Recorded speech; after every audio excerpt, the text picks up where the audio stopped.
People media point. మనతో ఇవాళ తెలంగాణ రాష్ట్ర ఉపాధ్యక్షురాలు గంగుల అంజలి యాదవ్ గారు ఉన్నారు. ఒక యాదవ బిడ్డని గెలిపించుకున్నారు. సో ఆవిడని అడిగి అసలు ఈ జూబ్లీ హిల్స్ ఎలక్షన్ గురించి, ఆ ఎలక్షన్ లో జరిగిన ఏదైతే ఉందో దాని మీద మాట్లాడుతున్న ప్రత్యర్థుల మాటల గురించి మనం కొన్ని ప్రశ్నలు అడిగి తెలుసుకుందాం. మేడం నమస్తే. నమస్తే అండి. ఎలా ఉన్నారు మేడం? చాలా ఫైన్ అండి. చాలా రోజుల తర్వాత అలసటతో ఉన్న, జ్వరంతో ఉన్న మీరు ఎంతో ఎలక్షన్ లో పోలింగ్ చేసి మీ యాదవ్ బిడ్డను గెలిపించుకున్నారు. ఎలా ఉంది మేడం? ఈ ఫీలింగ్ ఎలా ఉంది మీకు? చాలా హ్యాపీ ఉందండి. చాలా అంటే చాలా హ్యాపీ ఉంది. ఫస్ట్ ఆఫ్ ఆల్ మా కాంగ్రెస్ గెలిచింది. అండ్ అంతేకాకుండా కాంగ్రెస్ క్యాండిడేట్ ఎవరైతే క్యాండిడేట్ ఉన్నారో మా యాదవ్ బిడ్డ కావటం, నా సోదరుడు కావటం ఇంకా హ్యాపీ అనిపిస్తుంది. అంటే ఒక యాదవ బిడ్డ మీరు అయ్యుండి తోటి యాదవుల్లో ఒక ఆయన వచ్చారు అంటే కూడా అది ఒక డిఫరెంట్ ఫీలింగ్ ఉంటుంది కదా. కంపల్సరీ ఉంటుంది. మీకు ఫీవర్ లో ఉన్నా కూడా మీరు ప్రచారం చేశారు. అవును. ఇప్పుడు అంటే మీరు పడ్డ శ్రమకి ఇప్పుడు ఫలితం దక్కింది అనుకుంటున్నారా? 100% అండి. చాలా హ్యాపీ అనిపించింది. సో ఓకే, మీరైతే హ్యాపీగా ఉన్నారు. కానీ ప్రజలైతే ఏమనుకుంటున్నారంటే డబ్బులు ఇచ్చి నవీన్ యాదవ్ గారు గెలిచారు అంటే వాళ్ళు అంటే పేర్లతో సహా లెక్కతో సహా చెప్తున్నారు. ఇప్పుడు మహిళలకు చీరలు పంచడం, ఓటర్లకేమో డబ్బులు ఇవ్వడం, దీని ద్వారా మాత్రమే నవీన్ యాదవ్ గెలిచారు, లేకపోతే నవీన్ యాదవ్ గెలిచేవాడు కాదు. రేవంత్ అన్న మొత్తం మంత్రుల్ని, ఎమ్మెల్యేలని అందరినీ దింపినా ఈ మాత్రం మేరకే మెజారిటీ వచ్చింది అన్నట్టుగా మాట్లాడుతున్నారు. దీని మీద మీ అభిప్రాయం చెప్పండి. గతంలో బీఆర్ఎస్ ఎమ్మెల్యేలు గెలిచారు, వాళ్ళకు కూడా ఇలాగే డబ్బులు ఇచ్చేసి కొని గెలిచారా? వాళ్ళు కూడా అలాగే డబ్బులు పంచి గెలిచారు అని అంటే వాళ్ళు ఒప్పుకుంటే మేము కూడా అలాగే ఒప్పుకుంటాం. వాళ్ళు ఇప్పుడు 10 మంది ఎమ్మెల్యేలు ఇంకా గెలిచారు కదా. మా కాంగ్రెస్ నుంచి జస్ట్ ఇది రెండో క్యాండిడేట్, ఒకటి కంటైన్మెంట్ ఉంది, ఇప్పుడు జూబ్లీస్, అది కూడా ఉప ఎన్నికలు. సో ఇప్పుడు మేము గెలిచాము అంటే మా మీద ఆ విధంగా అపండాలు వేస్తున్నారు అంటే వాళ్ళు కూడా గతంలో అలాగే చేశారా? వాళ్ళు ఒప్పుకుంటే మేము కూడా ఒప్పుకుంటాం. వాళ్ళు ఒప్పుకుంటారు, మీరు ఒప్పుకుంటారా? వాళ్ళు ఒప్పుకుంటారంటే కేసీఆర్ గారు నోటికి ఏది వస్తే అది మాట్లాడతాడు, ఎటు అనుకూలంగా ఉంటే అటు మాట్లాడతాడు. కేసీఆర్ గారా కేటీఆర్ గారా? కేటీఆర్ గాని కేసీఆర్ గారు అండ్ వాళ్ళ టోటల్ బీఆర్ఎస్ ఫ్యామిలీ, బీఆర్ఎస్ లీడర్లు టోటల్. ఎందుకంటే మీరు న్యూస్ లో మీరు చూస్తున్నారు ఆల్రెడీ ఎలక్షన్ పోలింగ్ లో, ఎలక్షన్ ప్రచారంలో కేటీఆర్ గారు ఏ విధంగా మాట్లాడిండు, ఈ రోజు ప్రెస్ మీట్ లో ఏ విధంగా మాట్లాడుతున్నాడు. అవసరానికి ఏమంటారు చూడండి, అవసరం అయితేనేమో కాళ్ళు పట్టుకుంటారు, అవసరం లేకుండా జుట్టు పట్టుకుంటారంట చూడండి. అలా నోట్లో ఎలా అనిపిస్తే అలా మాట్లాడుతున్నాడు. ఓకే, నవీన్ యాదవ్ గారి తమ్ముడికే 3 ఓట్లు ఉన్నాయని చెప్పేసి కేటీఆర్ గారు అంటున్నారు. దీనికి మీ స్పందన ఏంటి? ఒక వ్యక్తికి ఏమైనా 3 ఓట్లు ఉంటాయా అండి? ఒక వ్యక్తి కుటుంబానికి 3 ఓట్లు అంటే ఒక అర్థం ఉంటది. ఆ వ్యక్తి భార్య, పిల్లలు వల్ల ఒక్క క్యాండిడేట్ కి 3 ఓట్లు ఎట్లుంటాయండి? అంటే లేకుండా, ఏ ఆధారం లేకుండా అంత పబ్లిక్ ప్లాట్ఫామ్ మీద కేటీఆర్ గారు చెప్తారు. నోరుంది కదండి, ఇష్టం వచ్చినట్టు మాట్లాడతారు. వాళ్ళు ఏముంది, ఎలక్షన్ కమిటీ కూడా సబ్మిట్ చేశామని కూడా చెప్పారు, ఎవరు పట్టించుకోలేదు.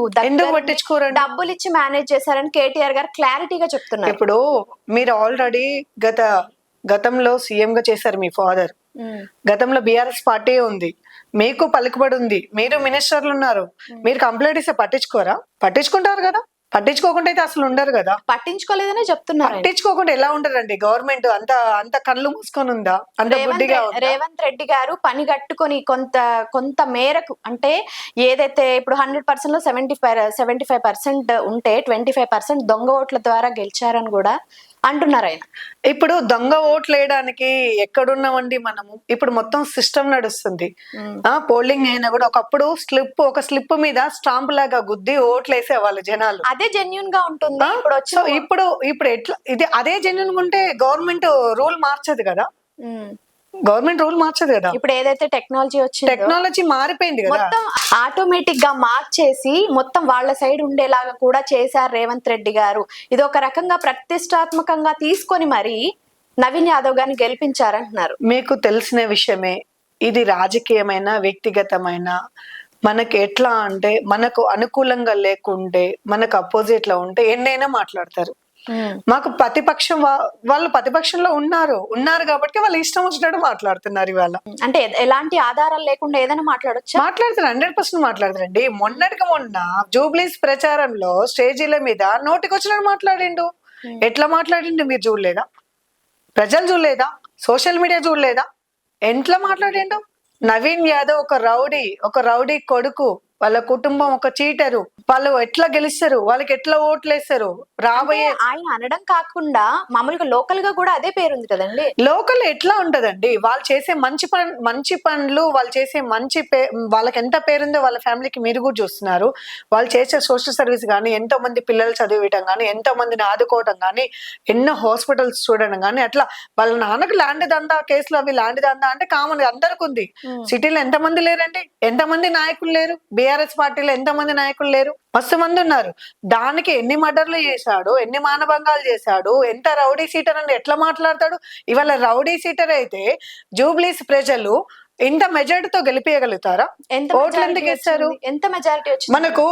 ఓట్లు కూడా మెజారిటీ కూడా 24,729 మెజారిటీ వచ్చింది. దాన్ని మీరు భారీ మెజారిటీ అనుకుంటారా? భారీ, ఒక్క ఓటు వచ్చిన విజయమే కదా అండి. ఒక్క ఓటు వచ్చిన విజయమే. మేము ఇంకేమనుకున్నాం తెలుసా, 5,000 ఓటుతో వస్తారేమో అనుకున్నాం. 5,000 కాదు, ఈ రోజు 25,000 దగ్గరలో వచ్చింది అంటే విజయమే కదా. అంటే 5,000 ఓట్లు అంటే గెలుస్తారో గెలవరో అనే భ్రమ మీకు కూడా ఉందా? మాకు అట్లా లేదండి. ఇప్పుడు జూబ్లీస్ అంటే కాస్ట్లీ ఏరియా, స్లమ్ ఉంది, కాస్ట్లీ ఉంది. కొంతమంది కాస్ట్లీ ఉన్న ఏరియాలో బయటకు వచ్చి ఓట్లు వేయరు. సో అలాంటి వాళ్ళ ఓట్లు కౌంటింగ్ చేసుకోకుండా కూడా స్లమ్ ఓట్లు పడ్డా కూడా మెజార్టీ అయితే వస్తుంది, పక్కా కాంగ్రెస్ గెలుస్తుందని మీరు డే 1 నుంచి సోషల్ మీడియాలో మీరు చూడొచ్చు. ప్రతిరోజు డే 1 నుంచి ప్రచారం చేసిన కాంచి మేము కడప తిరిగినా, ఎక్కడ ప్రచారాలు చేసినా కూడా ప్రతి ఒక్క ఇంట్లో నవీన్ నా సోదరుడు, నా బిడ్డ లాంటాడు, నా కొడుకు లాంటాడు, నవీన్ నా ఇంటి బిడ్డమ్మ, మీకు ఓటు మేము వేస్తాము, పక్కా గెలుస్తారని చెప్పేసి ప్రజలు ఆహ్వానం పలికారు. ఆ రోజు ప్రచారంలో ఏ విధంగా మాట్లాడారో నిన్న రిజల్ట్ లో కూడా ఆ విధంగానే ప్రజలు చూపించారు. బట్ ఇంకోటి ఏంటంటే, ఎవరికైనా ఒక క్యాండిడేట్ గానీ, ఒక పార్టీ అభ్యర్థుల గానీ డౌట్ ఉంటది. మేము పోటీ చేస్తున్నామో, గెలుస్తామో గెలమో అన్న టెన్షన్ ఉంటది. మీరు చూడొచ్చు, నవీన్ యాదవ్ గారి ఫ్యామిలీ తరపున ఉన్న వీడియోస్ కానీ, ప్రచారం చేయడానికి వచ్చిన లీడర్స్ కానీ, ఎమ్మెల్యేలు కానీ, కంటెస్టెడ్ ఎమ్మెల్యేలు కానీ, కార్పొరేటర్లు కానీ, మినిస్టర్లు కానీ, ఎవరివైనా సరే డే 1 నుంచి కూడా మా కాంగ్రెసే గెలుస్తుంది, డే 1 నుంచి కూడా మా కాంగ్రెస్ మేమే గెలుస్తాము, మేమే జూబ్లీస్ టికెట్ మాదే అని బల్ల గుద్దినట్టు ఫస్ట్ రోజు నుంచి నిన్న రిజల్ట్ వచ్చిందాక మేము అదే మాట మాట్లాడాం. సో మేము అది నిజమే మాట్లాడాం కదా, మేము అనుకున్నదే వచ్చింది. ఎందుకంటే ప్రజల్లో మేము కాంగ్రెస్ అంటే ఒక మంచి అభిమానము, రేవంత్ రెడ్డి గారు అంటే మంచి లీడరు, అండ్ అంతేకాకుండా రేవంత్ రెడ్డి గారు సెలెక్ట్ చేసిన ఒక క్యాండిడేట్ నవీన్ యాదవ్ అనే ఒక వ్యక్తి ఒక మంచి లీడరు అనేది జనాల మనిషి 2 times కంటెస్టెడ్ చేసినా కూడా, ఓడిపోయినా కూడా తను ప్రజల్లో ఉండి ప్రజలకు సేవ చేసిన వ్యక్తి. అందుకే 3వ సారి పక్కా కాంగ్రెస్ లో గెలుస్తాడు అన్న నమ్మకం మాకుంది. కాబట్టి ఫస్ట్ నుంచి మేము అలాగే నమ్మకంతో మేము ముందుకున్నాం. ఓకే మేడం, ఇప్పుడు కాంగ్రెస్ మీద లోకాలిటీగా చూసుకుంటే గనక చాలా వ్యతిరేకత అనేది ఉంది. అది మీకు తెలుసు, మాకు తెలుసు. ఏం వ్యతిరేకంగా ఉందండి? ఇచ్చిన హామీలు ఎక్కడ నెరవేర్చారు మేడం? ఇచ్చిన హామీలు నెరవేరింది. ఇలా కాంగ్రెస్ ఎందుకు గెలుస్తుంది? ఇంకా 3 సంవత్సరాలు ఉంది కాంగ్రెస్. అందుకే కదా ఓడగొట్టవచ్చు కదా ప్రజలు. అందుకే కదా పెయిడ్ బ్యాచ్ ఇచ్చి మరీ గెలిచారు అని చెప్పేసి, పెయిడ్ బ్యాట్ ఇచ్చిరు అని గెలిచారు అని చెప్పేసి మా ప్రతిపక్షంలో ఉన్న బీఆర్ఎస్ పార్టీ, బీజేపీ నాయకులు మాట్లాడుతున్నారు. ఇవాళ మేము పెయిడ్ ఇచ్చాము అని మీరు అనుకున్నట్టే మాట్లాడదాం. మేము ఇంటింటి కడప తిరిగి మేము ఓటుకు డబ్బులు ఇచ్చినా మాట్లాడుతున్నాడు. ఇప్పుడు ఇంటింటికి తిరిగి డబ్బులు ఇచ్చిన వాడిని ఆ క్యాండిడేట్ వచ్చేసి పోలింగ్ బూత్ కు వచ్చినప్పుడు ఓటు వేయడానికి వస్తాడు. వాని మనసులో బీఆర్ఎస్ ఉంది, బీజేపీ ఉంది, కాంగ్రెస్ లేదు అనుకున్నప్పుడు, బీఆర్ఎస్ గతంలో మంచి పనులు చేసినప్పుడు బీఆర్ఎస్ కు ఓటు వేయాలి కదా, కాంగ్రెస్ కిందకి వేశారు ఓటు. ఇచ్చి తీసుకున్నారు కదా మేడం డబ్బులు. తీసుకున్న వాళ్ళు ఈ రోజు అంత నిజాయితీ పొలిటికల్ లీడర్స్ కి లేని నిజాయితీ ప్రజల్లో ఉందేమో. అరే డబ్బులు తీసుకున్నందుకైనా మేము నిజాయితీగా ఓటేస్తామని కూడా అనుకోవచ్చు కదా. ఇప్పుడు వాళ్ళు డబ్బులు తీసుకున్నారన్నది ఫస్ట్ ఆఫ్ ఆల్ అబద్ధము. ఆ మాట అబద్ధము. జనాలకు ఎటు మంచి ఉంటే అటు వేస్తారు. మంచికి రోజు ఉంటాయి ఈ రోజులలో. మంచితనము ఎటు ఉంటే అటు ఓటేశారు. ప్లస్ జనాలలో ఏముందంటే 6 గ్యారంటీల్లో కూడా కొన్ని అమలు చేసాము. ప్లస్ ప్రత్యేక ఉమెన్స్ ఏంటంటే మన ఫ్రీ బస్ పెట్టాము. అండ్ తర్వాత ఉమెన్ కి చాలా. మేడం ఇక్కడ ఇంటరప్ట్ చేస్తున్నాను, సారీ. ఫ్రీ బస్ అంటున్నారు కదా, అవును. ఆ ఫ్రీ బస్ వల్ల యాక్సిడెంట్స్ అనేవి జరగట్లేదా? అంటే 40 మంది ఎక్కే బస్సులో 90 మందిని కూర్చోబెట్టారు. మొన్న రీసెంట్ గా జరిగిన దాంట్లో అక్కడ ఎంత మంది చనిపోయారు మేడం? దానికి బాధ్యులు ఎవరు? రోడ్లు వేస్తారు, ఒక సైడ్ మొత్తం కూలగొడతారు, ఒక సైడ్ వేస్తామని చెప్పి వదిలేస్తారు. దాని వల్ల కూడా అది యాక్సిడెంట్ జరిగింది. రోడ్డు పనులు ఎప్పుడు పూర్తి చేస్తారు మేడం? ఇప్పుడు రోడ్లు అటర్ క్లాస్ కాదు. ఇప్పుడు రోడ్ల ఇష్యూ వచ్చిందంటే గత ప్రభుత్వం 10 ఏళ్ల పాలనలో వాళ్ళు చేసింది అది. సో ఇప్పుడు ఏదైతే డ్యామేజ్ ఉన్నాయో మా ప్రభుత్వం చేస్తుంది. ఇప్పుడు మీ పాలన మొన్న మరి ఇప్పుడు 2 సంవత్సరాల నుంచి చేస్తూనే ఉన్నారు. ఎక్కడైతే ప్రాబ్లం ఉందో అక్కడ చేస్తూనే ఉన్నారు. ప్లస్ మీరు అన్న మాటకి బస్సులో ఎక్కువ మందిని క్రౌడ్ ఎక్కిచ్చేసి ప్రమాదానికి గురవుతుందంటే బస్సులో ఎక్కువ మంది ఎక్కడానికి కారణము బస్సు వాళ్ళు కాదు, గవర్నమెంట్ కాదు. ఫ్రీగా పెట్టాం ఫ్రీ టికెట్. ఒక్క బస్సు 2 బస్సులు ఏదో పల్లెటూర్ల లాగా పొద్దున ఒక బస్సు వస్తే సాయంత్రం ఒక బస్సు కాదు, ఫ్రీ బస్. అదే నేను ఏమంటున్నా అంటే పొద్దున ఒక బస్సు సాయంత్రం ఒక బస్సు పోద్ది, ఎట్లా నాకు బస్సు దొరికితే మళ్ళీ మిస్ అయిపోతే కష్టం అనడానికి లేదు. మనకు 10 నిమిషాలకు ఒక బస్సు ఉంది. ప్రజల్లో నేను ఏమంటున్నా అంటే నా అక్క చెల్లెళ్ళకి ఎవరికైనా నేను చెప్పేది ఏంటంటే రిక్వెస్ట్, బస్ ఎక్కేటప్పుడు బస్ ఫిల్అప్ అయిపోయినప్పుడు సెకండ్ ఇంకో బస్సు వస్తుంది చూసి వాళ్ళు ఎక్కాలి. బస్సుల సంఖ్య పెంచుతామని అనరు. బస్సులు ఆల్రెడీ ఇప్పుడు చాలా ఉన్నాయండి. ఇప్పుడు ఆల్రెడీ చాలా బస్సులు ఉన్నాయి మనకి. ఇప్పుడు మీరు వెళ్ళి బస్ స్టాండ్ కి చూడండి మేడం, నేను చాలా చూసాను ఎంత దారుణంగా ఎక్కుతున్నారంటే. నేను అదే అంటున్నా కదా, నా అక్క చెల్లెలు ఏంటంటే కొంచెం చూసి ఎక్కండి, మీరు తొందర పడద్దు. బస్సు ఫ్రీగా పెట్టింది. ఫ్రీగా ఎందుకు పెట్టింది అంటే మీకు 10,000 జీతం, ఇదే ఇప్పుడు 10,000 15,000 శాలరీకి పనిచేసే అక్క చెల్లెలు ఉన్నారు. వాళ్ళకు నెలకు ఒక 3,000 రూపాయలు బస్ టికెట్ అవుతుంది. అది సేవ్ అవుతుంది కాబట్టి ఫ్రీ బస్ అని ఎక్కుతున్నారు. ఎక్కేటప్పుడు వాళ్ళు ఏం చేయాలి, కొంచెం వాళ్ళకి డ్యూటీకి లేట్ అవుతుంది అనుకున్నప్పుడు ఒక 10 నిమిషాలు ముందు రావాలి. ఆ బస్సు ఎక్కినాక ఆ బస్సు ఫుల్ ఉంది అనుకోండి, ఇంకో వెనకాల బస్సు వస్తుంది, ఆ బస్సు ఎక్కాలి. మనకు 24/7 బస్సులు ఫ్రీ బస్సులు తిరుగుతూనే ఉంటాయి. బస్సుల గురించి పక్కన పెడితే రోడ్ల పరిస్థితి ఏంటి? ప్రతి ఒక్క రోడ్డు వర్క్ నడుస్తూనే ఉందండి. ఎక్కడ రోడ్లు ఎక్కడ గుంటలు ఉంది మేడం. ఇప్పుడు ఇదేంటి మహానగరం సిటీలో ఎట్లా ఉంటదంటే కొంచెం వర్షం పడితేనే వాటర్ నిలబడిపోద్ది.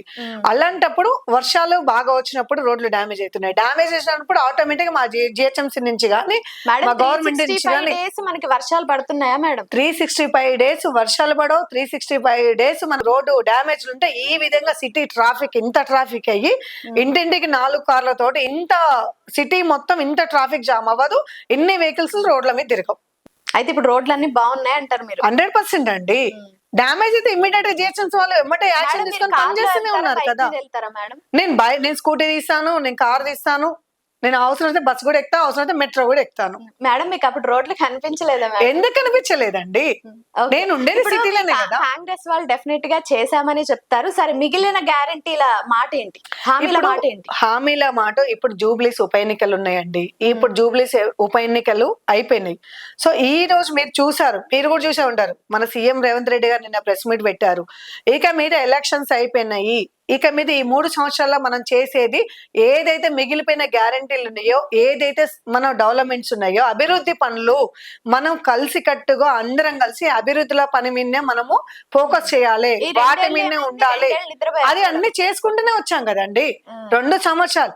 ఇప్పుడు గవర్నమెంట్ సెట్ అవడానికే టైం పట్టింది. మన గవర్నమెంట్ 6 నెలల్లో గవర్నమెంట్ సెట్ అయింది. గవర్నమెంట్ 6 నెలలు సెట్ అయిపోయినాక బీఆర్ఎస్ పార్టీ గతంలో ఆల్రెడీ బీఆర్ఎస్ పార్టీ ఉంది కాబట్టి మాకు ఇప్పుడు మా గవర్నమెంట్ వచ్చిన దగ్గర నుంచి అసలు ఫండ్స్ లేకుండా గవర్నమెంట్ వచ్చింది.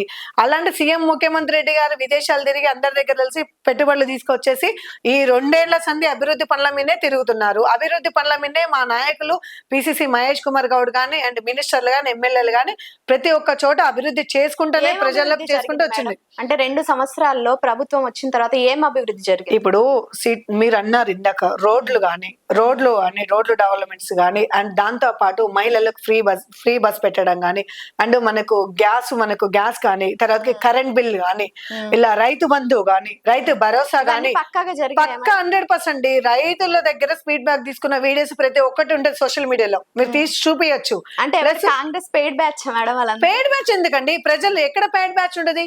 ఊర్లల్లో విలేజ్లల్లా రైతుల దగ్గరికి వెళ్ళండి, రైతుల దగ్గర మాట్లాడండి, మీ అకౌంట్ లో ఎంత డబ్బులు పడ్డాయి, రైతు బంధు పడ్డదా పడలేదా, మీకు వచ్చినాయా లేదా అని రైతులను అడగండి, రైతుల దగ్గర మాట్లాడండి. రైతుల దగ్గర ఫీడ్ బ్యాక్ తీసుకున్న సోషల్ మీడియా అందరికీ తెలుసు ప్రతి ఒక్కటి. వాళ్ళు మేము ఎందుకు పెట్టి డబ్బులే లేవు గవర్నమెంట్ దగ్గర, డబ్బులు ఇచ్చి ఎక్కడ మాట్లాడిస్తామండి మేము? చెప్పండి. అభివృద్ధికి డబ్బులు లేకనే కదా మేము డబ్బులు అప్పులు తీసుకొచ్చి పెట్టేది. అంటే ఇంకా దీన్ని నిరూపించుకోవడానికి పేడు ఇచ్చేసి మేము చేసుకుంటామా? అంత అవసరం ఏందండి? నీకు మంచి చేస్తే మంచి చేసినామా లేదా అని అడుగుతాము, నీకు మంచి చేస్తే మంచి చేసిన చెప్తావు, చెడు చేస్తే చెడు చేసిన చెప్తావు. ప్రజల్లో మంచి స్పందన ఉంది కాబట్టి ఈ రోజు ప్రజల్లో స్పందన అంటున్నారు. ఎక్కడుంది? ఎక్కడ లేదు. కాంగ్రెస్ కి స్పందన లేని ఈ రోజు జూబ్లీస్ లో ఒక ఓటు కూడా పడదు, కాంగ్రెస్ గెలవదు. 100% నేను చెప్తున్నాను. ఈ రోజు కాంగ్రెస్ గెలిచేదే కాదు, సరే 2 మేడం, సంవత్సరాలు. నేను ఒక్క క్వశ్చన్ అడుగుతా. చెప్పండి.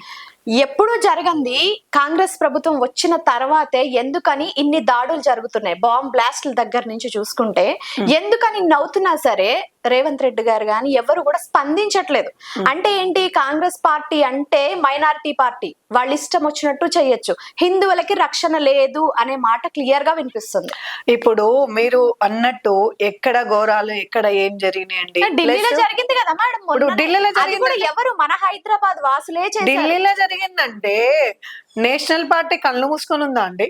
నేషనల్ పార్టీ ఢిల్లీ నుంచి అదే కదా ఉంది. కానీ హైదరాబాద్ భారత జనతా పార్టీ ఢిల్లీ నుంచి నేషనల్ పార్టీ కదా, వాళ్ళ మీద ఎందుకు వేయట్లేదు? హైదరాబాద్ మనిషి చేశాడు కదా తెలంగాణ. అదే నేను ఏమంటున్నా అంటే హైదరాబాద్ వరకు వాళ్ళకి లేని ధైర్యం ఇప్పుడే ఎలా వచ్చింది? ఇప్పుడు అదే అంటున్నా, జనతా పార్టీ వాళ్ళేమో చేపించారేమో, నేషనల్ పార్టీ వాళ్ళు ఏమైనా చేపించారేమో. ఢిల్లీలోనే ఎందుకు జరిగింది? నీ గవర్నమెంట్ అక్కడ, అంటే ఇక్కడ జరగలేదని ఫీల్ అవుతున్నారు. నేను ఇక్కడ జరగట్లేదని చెప్పట్లే, మీరు చేయబట్టికే అలా జరిగింది. తెలంగాణ ప్రజలు సురక్షితంగా మంచిగా ఉన్నారు.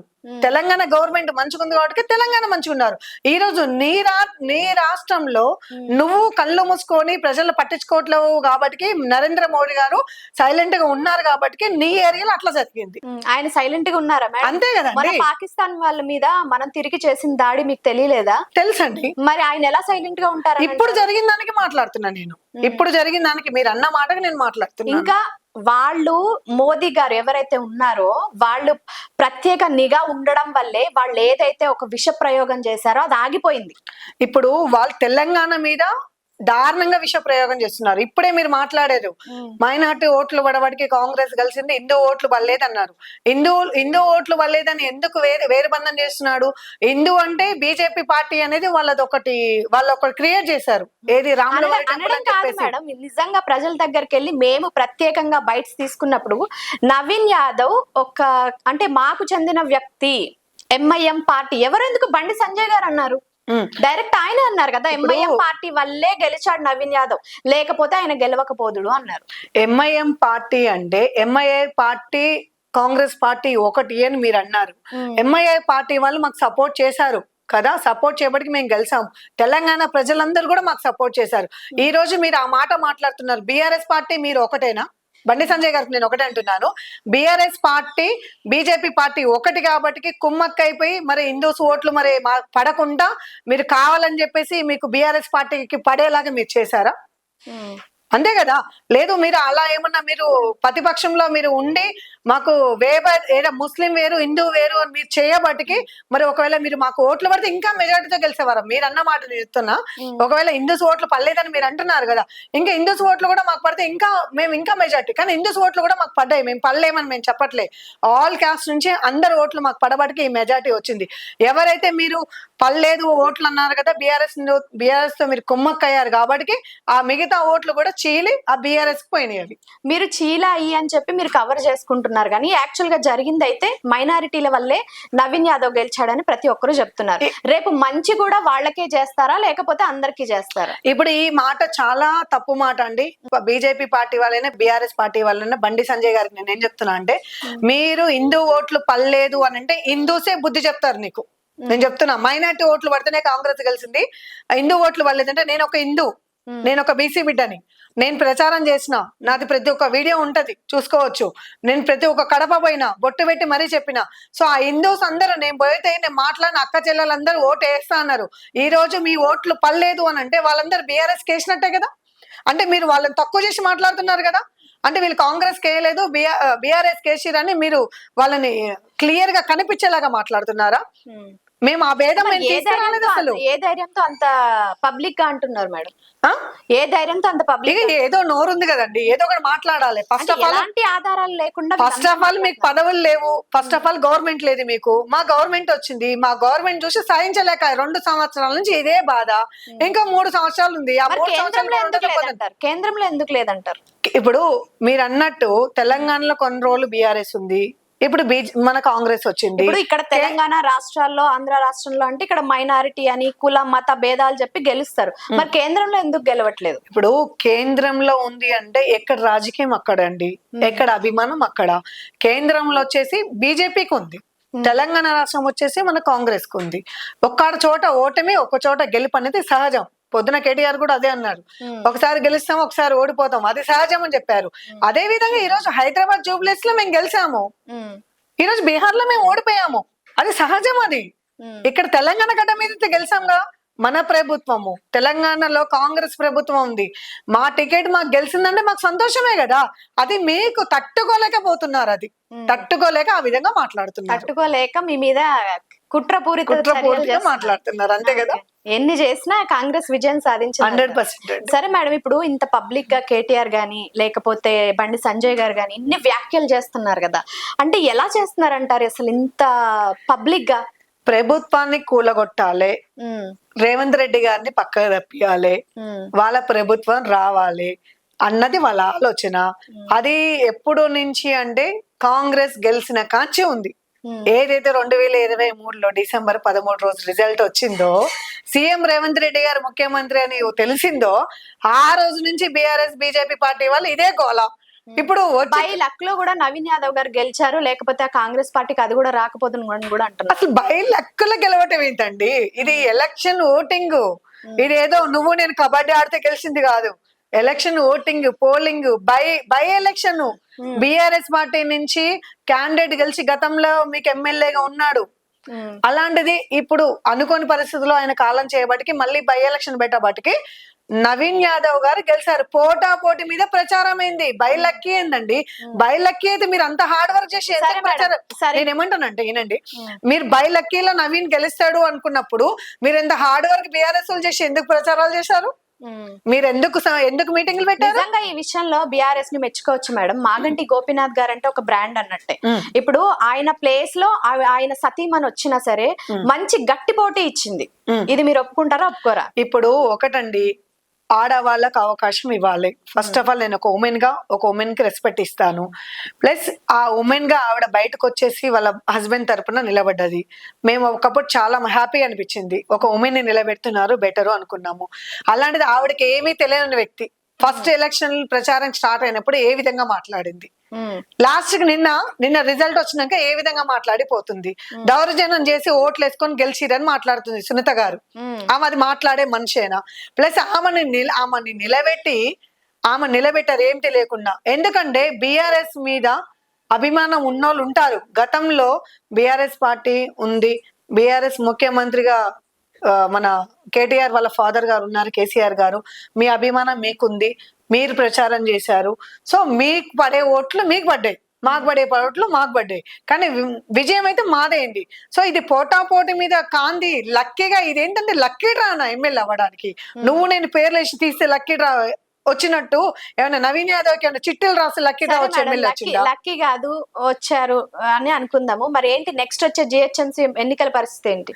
ఇప్పుడు జిహెచ్ఎంసీ ఎన్నికలకు ముందు స్థానిక ఎలక్షన్లు రావాలి. ఫస్ట్ స్థానిక ఎలక్షన్స్ అయిపోయిన తర్వాతకి జిహెచ్ఎంసీ వస్తుంది.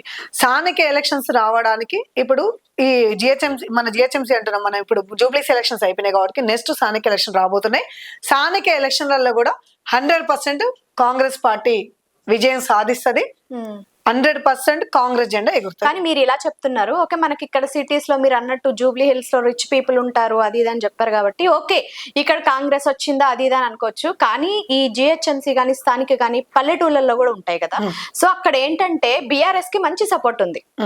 మా కేసీఆర్ అన్న, మా కేటీఆర్ అన్న అని అంటారు. మరి అక్కడ ఎలా గెలుస్తారంటారు? అసలు మీరు అక్కడ ఏం అభివృద్ధి చేశారని గెలుస్తారంటారు? అదే అంటున్నా కదండి, ఇంద్రం ఇల్లులు ఎంత మందికి ఒకప్పుడు కేసీఆర్ కట్టిన ఇల్లులనే ఇందిరమ్మ ఇల్లు అని చెప్పి ఇల్లు ఇస్తున్నారట కదా. లేదండి, ఇంత ముందు ఇందిరమ్మ ఇల్లులు ఇందిరాగాంధీ పరిపాలన ఉన్నప్పుడు, వైఎస్ రాజశేఖర రెడ్డి గారు ఉన్నప్పుడు, ఆయన ముఖ్యమంత్రి అయిన పీరియడ్ లో అందరికి ఇందిరమ్మ ఇల్లులు పంచాడు. దాని తర్వాతకి కేసీఆర్ ప్రభుత్వం వచ్చినాక కట్టిన ఇల్లులు ఏ అవుతున్నాయో అన్ని పెండింగ్ పెట్టేశాడు. ఎక్కడ కొన్ని చోట్ల వాళ్ళకు అనుకున్న వాళ్ళకు అనుకున్నంగా లీడర్లు ఉంటారు కదా, వాళ్ళు అనుకున్న వాళ్ళకే కొన్ని ఇచ్చారు, మిగతా అన్ని ఆపేశారు. అవి వాళ్ళ ప్రభుత్వం కూలిపోయింది కాబట్టి మా ప్రభుత్వం వచ్చినాక వాటిని తీసుకొని ఇందిరమ్మ ఇల్లు లాగా గవర్నమెంట్ టేకప్ చేసుకొని ప్రజలకు అందాలని చెప్పేసి ప్రజలకు ఇంద్రమ్మ ఇల్లులు అనేది ఇవ్వడం జరుగుతుంది. ఊర్లలో ప్రజలకు ఇంద్రమ్మ ఇల్లులే కానీ, దాంతో పాటు రైతు బంధువే కానీ, రైతు బీమానే కానీ, భరోసా తోటి వాళ్ళందరికీ మంచి, అంటే మేము అనుకూలంగా కాంగ్రెస్ ఉంది కాబట్టి రాబోయే ఎన్నికలలో కూడా కాంగ్రెస్ పార్టీనే విజయం వస్తుంది. ఓకే, సరే. మరి ఈ ఫీజు రియంబర్స్మెంట్ మాట ఏంటి మేడం? ఈ బకాయిలు ఎప్పుడు విడుదల చేస్తారు? ఇప్పుడు ప్రస్తుతం ఉన్న విద్యార్థి భవిత అనేది ఒక అంధకారంలో పడ్డట్టు అయిపోయింది. నేటి విద్యార్థి రేపటి భవిత అన్నట్టు అంటారు కదా, నేటి యువత రేపటి భవిత అని చెప్పేసి. మరి వాళ్ళ పరిస్థితి ఏంటి? ఎప్పుడు వసూలు రిలీజ్ చేస్తారు? ఇప్పుడు అది సెంట్రల్ నుంచి రావాలండి.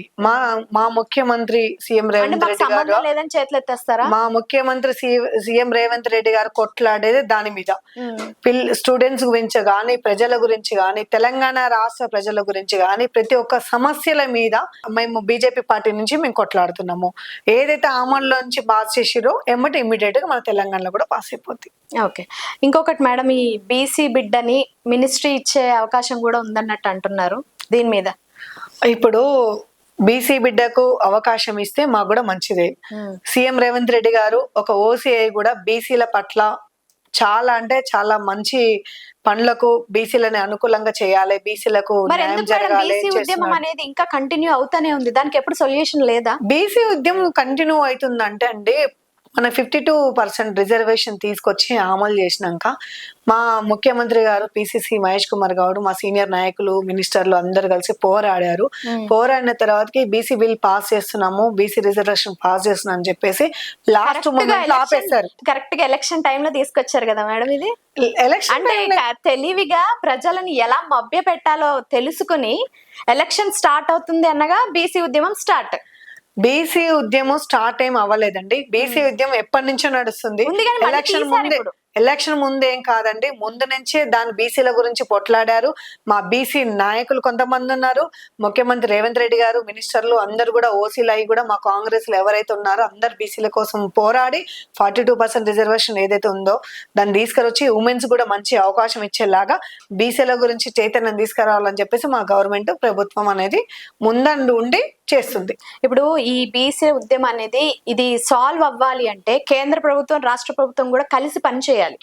ఇక్కడ మేము మీ దగ్గరికి రాము, మేము మీ దగ్గరికి రాము అని ఇద్దరు కొట్టుకుంటే మధ్యలో నలిగిపోయేది ప్రజలు. మరి దీనికి ఎలా సొల్యూషన్ వస్తుంది? తెలంగాణ రాష్ట్ర ముఖ్యమంత్రి అయిన సీఎం రేవంత్ రెడ్డి గారు కేంద్ర మంత్రి దగ్గర మాట్లాడడానికి ఎన్నోసార్లు ఢిల్లీ పోయి ఎన్నోసారి 5 మినిస్టర్ని కలవడం జరిగింది. సో మా నిధుల గురించి కానీ, మా తెలంగాణ ప్రజల గురించి కానీ, బీసీల గురించి కానీ ఆయన ఢిల్లీ పోయింది, ఆయన ప్రయాణం చేయండి, మాట్లాడండి, ఇదంతా ముందుకు రాలేదు. ఇవాళ బీసీలకు టికెట్ రావడం కానీ, బీసీలకు అవకాశం రావడం కానీ, రాబోయే రోజుల్లో బీసీలకు మంచి జరగడం కానీ, ఇదంతా మా సీఎం ముఖ్యమంత్రి రెడ్డి గారు కేంద్ర మంత్రితో మాట్లాడింది జరగలేదు కదా. మేము సీఎం ముఖ్యమంత్రి రెడ్డి గారు పోకుండా కలవకుండా అడగండి ఎక్కడ అండి ఇదంతా అయ్యేది? అడగబట్టుకే కదా ఇదంతా వచ్చింది. మేము ధర్నాలు చేసాం, కూర్చున్నాము, మాట్లాడాము, ఢిల్లీ దానికి వెళ్ళాము, బీసీ బిడ్డలు అందరు కలిసి కూర్చున్నాం కదా. ఎలక్షన్ టైమ్ లో చేశారు ఇవన్నీ. ఎలక్షన్ టైమ్ లో కాదండి, మా గవర్నమెంట్ వచ్చినాక 1 by 1 చేసుకుంటూ వస్తున్నాము. మీరు మరీ బీఆర్ఎస్ పార్టీ నాయకురాల్లాగా మీరు మాట్లాడొద్దు. ఇది ప్రతిపక్షంలో అందుకే అంటున్నా, ప్రజలకు అనుకూలంగా బీఆర్ఎస్ ఒకటే లేదు, ఇక్కడ బీజేపీ ఉంది, బీఆర్ఎస్ ఉంది. అవును, నేను అదే అంటున్నా. ప్రజల తరపున మేము కూడా ప్రజల మంచి కోరే వాళ్ళం కాబట్టి బీజేపీని కూడా అంటున్నా అండి. ఓన్లీ బీఆర్ఎస్ అని మాట్లాడట్లేదు, బీజేపీ కూడా అంటున్నా. నాకు ఓన్లీ బీఆర్ఎస్ అంటే నాకేం కక్ష కాదు. ఏదైనా సరే నేనేమంటున్నానంటే, ఏదైనా ప్రజలు నిర్ణయిస్తారు.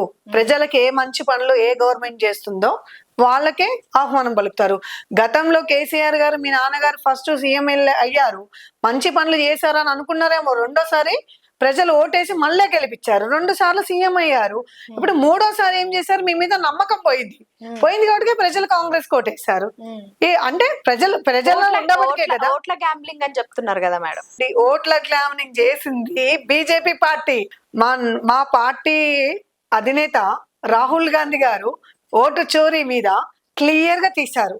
మీరు ఎన్ని ఓట్లు గ్లామనింగ్ చేశారు? సరే మేడం, ఇప్పుడు ఫైనల్ గా నవీన్ అన్న గెలిచాడు, సో నెక్స్ట్ ఏంటి ఆయన స్టెప్ ఏంటి? నెక్స్ట్ ఫస్ట్ మేము గుర్తు పెట్టుకునేది జూబ్లీస్ ప్రజల్ని.